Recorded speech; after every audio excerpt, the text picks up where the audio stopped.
Bien, hermano, vamos a seguir con la enseñanza, ¿verdad? De esta mañana. En días anteriores habíamos estudiado, ¿verdad? Hebreos capítulo 1.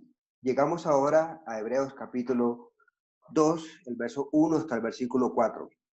En estos versículos, ¿verdad? Encontramos que el escritor de los Hebreos comienza a mencionar o a dar un sermón a los hermanos.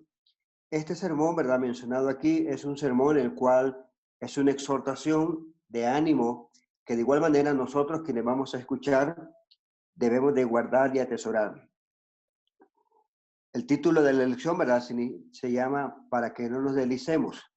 En Hebreos capítulo 2, verso 1 al versículo 4 dice de esta manera: por tanto, es necesario que con más diligencia atendamos a las cosas que hemos oído, no sea que nos deslicemos. Porque si la palabra dicha por medio de ángeles fue firme, y toda transgresión y desobediencia recibió justa retribución, ¿cómo escaparemos nosotros si descuidamos una salvación tan grande, la cual, habiendo sido anunciada primeramente por el Señor, nos fue confirmada por los que oyeron? Testificando Dios juntamente con ellos, con señales y prodigios y diversos milagros y repartimiento del Espíritu Santo según su voluntad. Estos primeros versículos que vemos del capítulo 2 se hace latente el hecho de que se da la posibilidad de que podemos deslizar. Nuestros amigos calvinistas, ¿verdad? Mencionan de que una vez salvo, siempre salvo. Pero los versículos que leemos en esta ocasión dice totalmente lo contrario, lo cual dice es una posibilidad que nosotros podemos deslizar. Entonces, el propósito de esta lección es advertir al cristiano del peligro de deslizarse, porque es algo latente que cada uno de nosotros lo podemos hacer. El escritor entonces de los Hebreos decía entonces que se preocupa para el bienestar espiritual de los destinatarios. Y no solamente para los destinatarios, sino también para nosotros hoy en día, en el cual, ¿verdad?, podemos deslizarnos. Decíamos entonces que el recipiente de esta carta eran judíos que se habían convertido al cristianismo, pero que de igual manera, ¿verdad?, ellos estaban pensando en su mente volver al sistema judaico. Por eso encontramos en el capítulo 1 de Hebreos, compara de manera majestuosa la superioridad de Cristo sobre los profetas y sobre los ángeles. En esta ocasión, ¿verdad? El capítulo 2 comienza diciendo el peligro que puede haber. Y vemos entonces, ¿verdad?, que el escritor de los Hebreos demuestra la preocupación hacia ellos en el sentido, ¿verdad?, de que no se deslicen y que regresen hacia atrás al judaísmo, a algo, ¿verdad?, que más adelante lo menciona de que ya no tiene validez. El escritor entonces de los Hebreos trata este problema de dos maneras. Uno, dando énfasis a la superioridad de Cristo y el Nuevo Testamento, y lo segundo, ¿verdad?, a través de una serie de exhortaciones para que ellos permanezcan firmes al Señor. Y es lo que nosotros vemos en el capítulo 2, que comienza con la primera exhortación a permanecer firme, a que no deslicemos, y que de igual manera, ¿verdad?, es latente. Decíamos entonces que en el capítulo 1 se miraba la superioridad de Cristo por encima de los profetas, y eso lo miramos en los tres primeros versículos. Y cuando nosotros vamos hacia atrás, ¿verdad?, el Antiguo Testamento, cuando leemos historias sobre Elías, historias sobre Daniel, en las cuales son impactantes y que a la misma vez nos animan, pero Hebreo dice, sí es cierto, ¿verdad?, que ellos han sido magníficos, grandes, pero Hebreo presenta de que Cristo es superior a los profetas. También en el mismo capítulo 1, ¿verdad?, de Hebreos, del verso 4 al versículo 14, mencionaba entonces la superioridad de Cristo por encima de los ángeles. Los judíos, ¿verdad?, consideraban o se sentían satisfechos de que la ley dice de que ellos guardaban fue dada a través de los ángeles. Si esa era la estima, ¿verdad?, que ellos tenían, el escritor de los Hebreos le presenta un argumento diciéndole, miren señores, la ley fue dada por los ángeles, ustedes se sienten satisfechos, pero ahora el Nuevo Testamento fue dado por alguien que es superior a los ángeles. Por ende, debían de comprender o debían de captar que no se estaban regresando a algo mejor, sino a algo que estaba siendo inferior. Ahora entonces en este capítulo, ¿verdad? Encontramos el escritor de los Hebreos dirigiendo varias exhortaciones. Y la primera advertencia que ve es el peligro de deslizarnos. Muchas veces, ¿verdad? Podemos sugerir la idea de un barco que va navegando sobre un río o que va hacia la deriva, casi imperceptible. Básicamente, ¿verdad? Con esa idea nosotros tenemos que tener mucho cuidado, estar atentos a lo que podemos encontrarnos adelante en el camino. Y vemos entonces, ¿verdad? La barca va dirigida en una dirección adversa, a una sutil corriente, que de igual manera pues deben de tener sumo cuidado. Las razones para esta exhortación, hermanos, son varias. Las varias corrientes, ¿verdad?, que pueden causarnos a irnos a la deriva. Y la clave de todo esto, hermano, es evitar irnos a la deriva. Empecemos considerando lo que nos dice Hebreos, capítulo 2, del verso 1 al 4. Las razones. El peligro de deslizarnos, el escritor de los Hebreos lo pone como algo que es real. Hebreos 2:3 dice, ¿cómo escaparemos nosotros si descuidamos una salvación tan grande? La cual, habiendo sido anunciada primeramente por el Señor, nos fue confirmada por los que oyeron. Esto nos dice entonces de que el deslizarnos o el escaparnos es algo latente, no es una mera posibilidad, no es algo que nunca va a ocurrir. El escritor de los Hebreos lo presenta como algo que es real. Y si algo es real, entonces tenemos que evitar a la manera de lo posible no deslizarnos, porque en esto está en juego nuestra salvación. Entonces, en primera instancia, ¿verdad? Se deja de que es latente el descuidar nuestra salvación y también, aparte de descuidar esta salvación tan grande, también dice que podríamos dejar al Dios vivo. Considera entonces lo que dice Hebreos capítulo 3, verso 12 al versículo 14. Dice de esta manera: porque la palabra de Dios es viva y eficaz y más cortante que toda espada de dos filos, y penetra hasta partir el alma y el espíritu, las coyunturas y los tuétanos, y discierne los pensamientos y las intenciones del corazón. Y no hay cosa creada que no sea manifestada, que no sea manifiesta en su presencia. Antes bien, todas las cosas están desnudas y abiertas a los ojos de aquel a quien tenemos que dar cuenta. Por tanto, teniendo un gran sumo sacerdote que traspasó los cielos, Jesús, Hijo de Dios, retengamos nuestra profesión. El escritor entonces de los Hebreos en esta ocasión dice, es posible descuidar nuestra salvación, pero además de descuidar esta salvación que nosotros tenemos, dice, podríamos apartarnos del Dios vivo, algo en el cual deberían de considerar. Hermanos, disculpen, leí una cita que no era. Leí el capítulo 4. Lo leo nuevamente.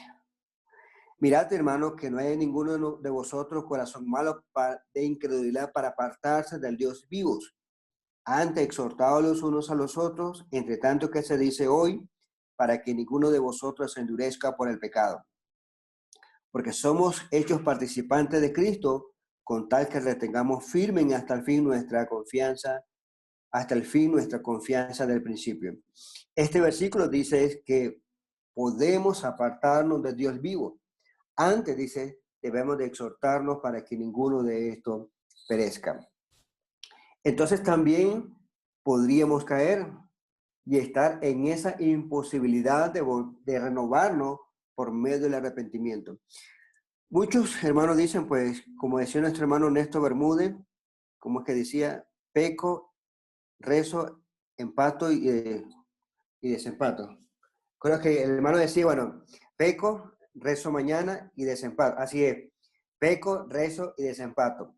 Muchas personas, ¿verdad?, consideran ese sistema, pero noten lo que dice Hebreos capítulo 6, el verso 4. Porque es imposible que los que una vez fueron iluminados y gustaron del don celestial y fueron hechos partícipes del Espíritu Santo, Asimismo, gustaron de la buena palabra de Dios y de los poderes del siglo venidero y recayeron. Sean otra vez renovados para entendimiento, crucificando de nuevo para sí mismo al Hijo de Dios y exponiéndole a vituperio. Aquí el escritor de los Hebreos menciona a un grupo en el cual dice ellos gustaron del don celestial. Cuando hace referencia al don celestial, hermano, se refiere a los dones del Espíritu Santo, en el cual, ¿verdad? Por mano o por imposición de los apóstoles, vemos que ellos lo recibían. Ahora hace latente diciendo de que ellos fueron partícipes, gustaron de la buena palabra de Dios, y esto es importante. La palabra de Dios dicha por el Hijo tenía mucho valor. Cuando anunciaba o predicaba el Evangelio o durante su ministerio, encontramos que las personas o los judíos decían que enseñaba como quien tiene autoridad. Ahora el versículo 6 dice, hace latente de que si ellos recayeron, se hace imposible una vez más la renovación. Es importante entonces que nosotros poder captar esto, que podemos caernos y estar en la imposibilidad, hermano, de renovarnos por esto.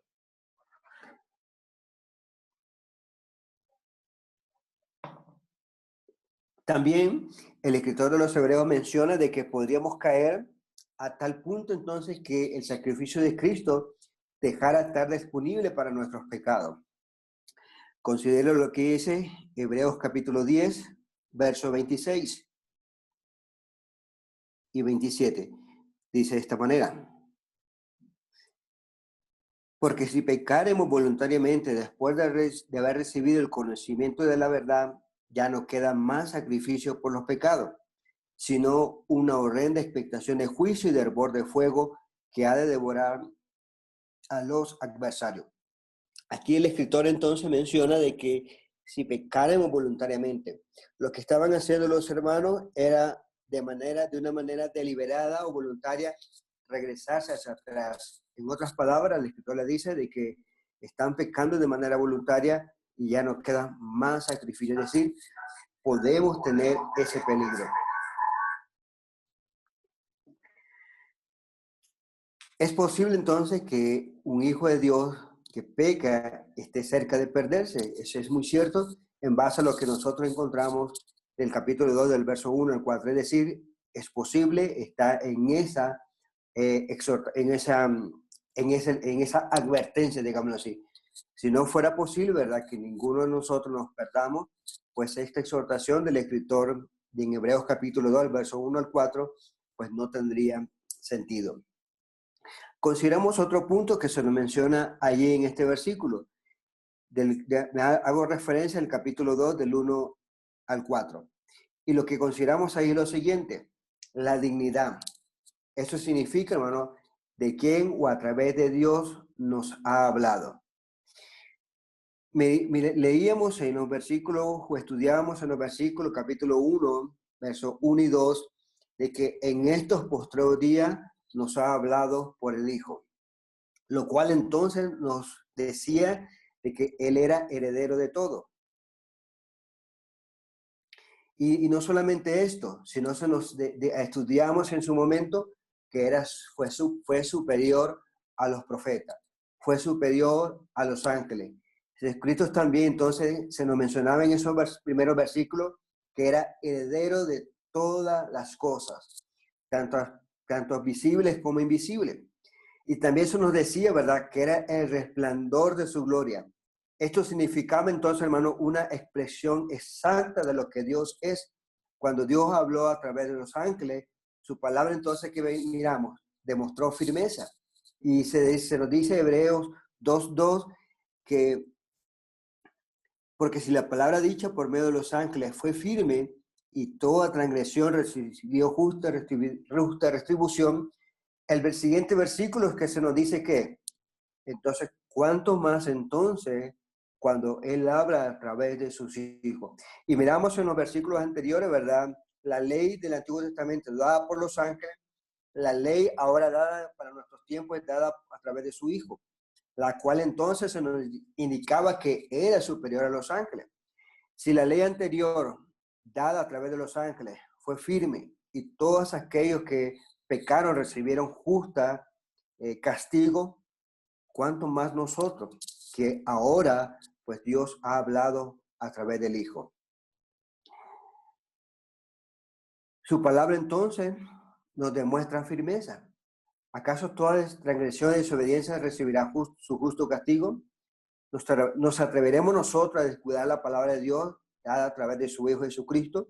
Estas son, ¿verdad?, preguntas de retórica en el cual pues cada uno debemos de demostrar.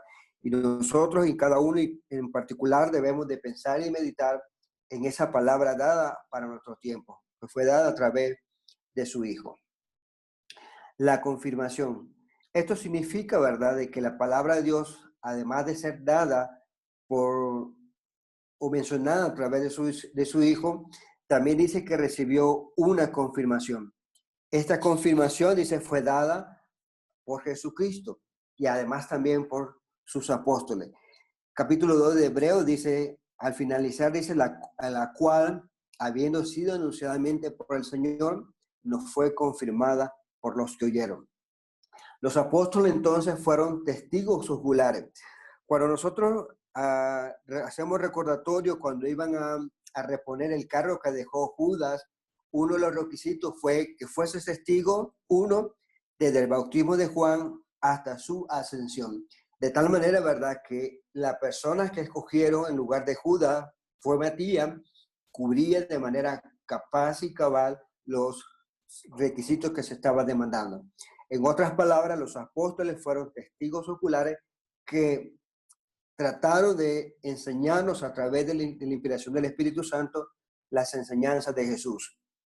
¿Quiénes, verdad? Si nosotros consideramos en 1 Corintios capítulo 4, se nos dice de que ellos sufrieron por la confirmación de este mensaje. Primera carta a los Corintios, capítulo 4, versículo 9. Porque según pienso, no ha exhibido nosotros los apóstoles como postreros, como a sentenciados de muerte, pues hemos llegado a hacer espectáculos al mundo y a los ángeles y a los hombres. Nosotros somos insensatos por amor de Cristo, mas vosotros prudentes en Cristo. Nosotros somos débiles, mas vosotros fuertes. Vosotros honorables, mas nosotros despreciados. Hasta esta hora padecemos hambre, sed, estamos desnudos, somos abofeteados y no tenemos morada fija. Nos fatigamos trabajando con nuestras propias manos, nos maldicen y bendecimos, padecemos persecución y la soportamos. Nos difamas y rogamos. Hemos venido a ser hasta ahora como la escoria del mundo, el desecho de todos nosotros. En estos versículos que leíamos, el apóstol Pablo está indicando el precio que costaba ser apóstol, en el cual, ¿verdad?, se nos menciona que en resumen de todo esto, dice, llegamos a ser escoria del mundo. Si el mensaje no fuese digno de ser enviado o anunciado, es casi seguro, ¿verdad?, que los apóstoles no lo hubieran predicado. Es casi seguro, ¿verdad?, que no hubieran pasado todo este sufrimiento para confirmar la palabra dada. De tal manera, ¿verdad?, que encontramos que el ser testigo en el tiempo de Jesús implicaba, ¿verdad?, que iba a llevar mucho sufrimiento.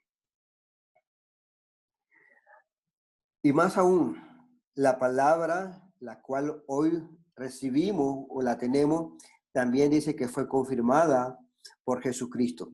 Noten el versículo 4, Hebreos 2:4.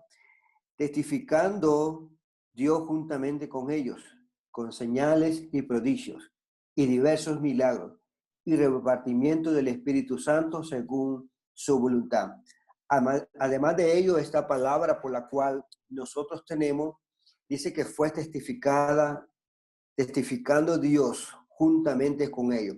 Aquí tenemos en primera instancia la participación de Dios, en el cual dice tuvo su participación en testificar acerca de Dios o de Jesús. Y recordamos el caso, ¿verdad?, allá en el momento del comienzo de su ministerio, cuando Jesús se bautizó, encontramos, ¿verdad?, que Juan el Bautista no le quería bautizar, pero al momento en que va subiendo del agua, ¿qué sucesos pasaron allí? Dice, el Espíritu Santo descendió en forma corporal como paloma, y además de ello, dice, se escuchó una voz del cielo que decía, este es mi Hijo amado, en quien tengo complacencia. Luego, ¿verdad?, en la transfiguración, cuando se le apareció a Elías y a Moisés, encontramos las mismas palabras. Este es mi Hijo amado, en quien tengo complacencia, a él oír. Entonces encontramos a quién? A Dios testificando la palabra dicha por Jesús. Y no solamente Dios, cuando hace referencia juntamente con ellos, también, ¿verdad?, tiene participación Jesús. Es decir, con su enseñanza, con las señales que Jesús hacía, con los prodigios y milagros que él hacía, de esa manera estaba confirmando su palabra, estaba confirmando su enseñanza. Y cuando nosotros hacemos un recorrido de todos los milagros de Jesús, vamos a ver, ¿verdad?, que son innumerables, son grandiosos, tan grandiosos, ¿verdad?, que nosotros encontramos que muchas veces la persona que tenía necesidad de la sanidad física, Dios nunca demandó que tuviese fe.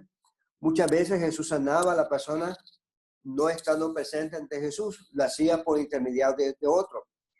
En otras ocasiones, ¿verdad?, requirió que Jesús tocara a la persona para que ésta recibiera su sanidad. En otra ocasión, ¿verdad?, encontramos a Jesús haciendo lodo, untándole en los ojos, y vemos a la persona, ¿verdad?, recobrando la vista a través de la obediencia del que estaba ciego. Entonces, todos esos milagros realmente son señales, son prodigios, ¿verdad?, porque realmente ningún profeta ni nadie lo podía hacer. ¿Y quiénes más, además de Dios y Jesús, estaban testificando esto? Encontramos también el Espíritu Santo, dice cuando Jesús en Juan capítulo 14 dice que una vez que se iba, mandaba al Consolador. El Espíritu Santo descendió en el día de Pentecostés sobre los apóstoles y de esa manera les ayudó a recordar todas las enseñanzas de Jesús, y de esa manera tanto Dios, el Padre, el Hijo y el Espíritu Santo, ellos testificaron juntamente.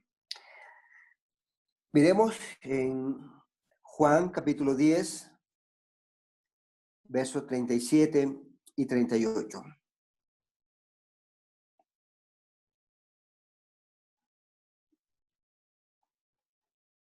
37 y 38. Si no hago las obras de mi Padre, no me creáis.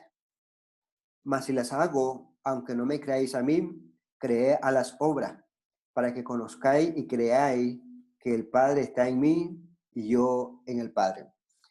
Otra de las formas, ¿verdad?, en el cual Dios ha testificado ha sido, ¿verdad?, a través de las señales, a través de las obras, ¿verdad?, que Jesús hacía. En este versículo, ¿verdad?, mencionaba diciendo, cuando no me crean en mí, crean las obras por las cuales estoy haciendo, y cuando crean a las obras que estoy haciendo, pues de esa manera, ¿verdad?, pues están creyendo al Padre. Primero en las cartas a los Corintios, capítulo 12, el verso 7 al versículo 11, se ve también la obra del Espíritu Santo. Dice así, pero a cada uno les da la manifestación del Espíritu para provecho, porque a esta es dada por el Espíritu palabra de sabiduría, a otro palabra de ciencia según el mismo Espíritu, a otro fe por el mismo Espíritu, y a otro dones de sanidad por el mismo Espíritu, a otros al hacer milagros, a otros profecía, a otros discernimiento de espíritu, a otros discernimiento de género de lengua, y a otro interpretación de lengua. Pero todas estas cosas las hace uno y el mismo Espíritu, repartiendo a cada uno en particular como Él quiere. ¿Qué vemos entonces? El Espíritu Santo de manera clara cómo había actuado, de qué manera había testificado para que el mensaje que nosotros hoy en día tenemos sea un mensaje confirmado. Dice, al finalizar el versículo 11, repartiendo a cada uno en particular como Él quiere. El repartimiento de dones fue posible o solo se manifestó durante el primer siglo, cuando la escritura estaba siendo aún revelada. Allá en 1 Corintios menciona cuando llegue lo completo, pues ya no habrá más necesidad de ello, porque tenemos una palabra escrita en nuestras manos, la cual es completa. ¿Qué pasará entonces? ¿Descuidaríamos nosotros esta palabra que tiene suficiente confirmación para ser la palabra de Dios? Noten, confirmación por el mismo Padre, confirmación por el Espíritu Santo y la confirmación misma de Jesús. Consideremos este punto ahora. Lo que podríamos perder si nos deslizamos. Perderíamos una gran salvación. Y noten, ¿verdad?, que Hebreos 2:3 dice una gran salvación, porque ofrece, ¿verdad?, cosas como el perdón de pecados. Algo, ¿verdad?, que nosotros no podemos encontrar en ningún otro hombre. No olvidemos, ¿verdad?, lo que menciona Pablo, es que en ningún otro hay salvación. ¿Qué más perderíamos? Perderíamos la transformación de nuestro carácter. Y esto es posible a través, ¿verdad?, proporcionado por el poder del pecado. Disculpe, aquí creo que tengo mal esta cita. No es a través del poder del pecado, sino a través del poder de Dios. Y luego, ¿verdad?, nosotros podríamos perder la convicción de la presencia paternal de Dios, una esperanza gloriosa para la eternidad. Hoy en día, ¿verdad?, nosotros estamos sobre la tierra, pero estamos conscientes que tenemos una ciudadanía allá en los cielos. Y esa es otra cosa que nosotros también, ¿verdad?, perderíamos. Así como aquellos, hermanos, que en el Antiguo Testamento, la palabra hablada a través de los ángeles, la ley de Moisés, ellos perdieron la tierra prometida porque no obedecieron, porque se deslizaron, porque se fueron tras otros dioses. De igual manera, hay graves consecuencias para nosotros. Así como a ellos, si descuidamos una salvación, o la gran salvación que es a través del Hijo de Dios. Hermanos, quisiera terminar, ¿verdad?, este estudio en este punto y luego, ¿verdad?, en la siguiente oportunidad que tenemos, poder estudiar la siguiente parte. En primera instancia, ¿verdad?, hemos visto que que es posible perder la salvación. Se hace latente. Es un peligro, ¿verdad?, que está. Si no existiera, ¿verdad?, esta posibilidad, no encontraríamos una exhortación tal cual como la encontramos en Hebreos 1:2. ¿Qué pasaría o qué perdemos cuando nos deslizamos? Perdemos, ¿verdad?, el perdón de nuestros pecados, la convicción, ¿verdad?, de que tenemos una protección paternal y la esperanza, ¿verdad?, de una gloriosa morada en los cielos. Gracias, amados hermanos, que el Señor les bendiga.